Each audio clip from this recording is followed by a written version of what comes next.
Before we begin, there are a couple of items to be aware of.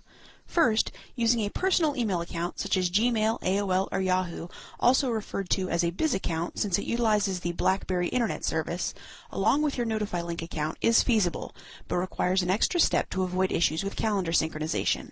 For additional information, check our knowledge base at support.notifycorp.com/support and enter 314 in the search box. If using SSL, you may see a prompt on the device to accept the certificate.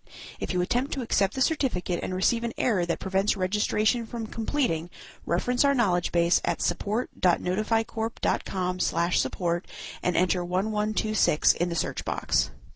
It is recommended to perform a backup of your device before you begin. Best practice is to use a domain name for the Notify Link server address as opposed to an IP address.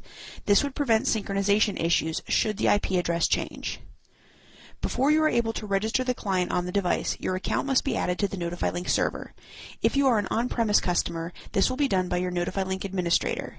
If you are an on-demand customer, you will receive an email confirmation once your account has been added to the system. Once this is done, you are ready to download and register Notify Link on your BlackBerry. Both the Notify Link BlackBerry installer used to download the client, as well as the Notify Link client itself, will be located under the Downloads folder after installation. Just as you use the BlackBerry installer to initially download the client, you will also use it to check for software updates periodically. Simply open the Notify Link BlackBerry installer and select Check for Updates, and choose to install any updates that are available.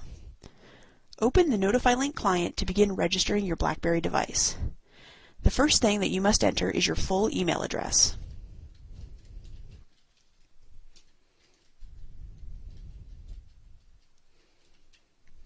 Second, you enter your authentication password.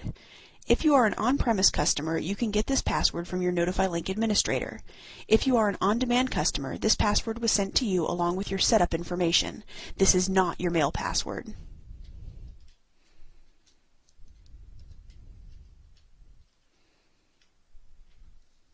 Third, choose the appropriate network setting for you. It is recommended that for best performance, you choose either BlackBerry BIS or TCP.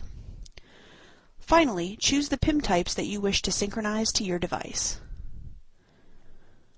Once complete, choose the menu option and select Register. A prompt will appear asking if you wish to delete the PIM types before loading. If you choose Yes, it will delete the calendar, contact, and task information that you have selected from the device before loading the data from the server. If you choose No, the data will remain on the device, but the information from the server will still be loaded. The device may take a moment to register, but once registration is complete, any new messages that arrive from that point forward only will arrive on the device. Email received prior to the initial device registration will not be synchronized. Once new email has been synchronized to your device, it will appear in this way.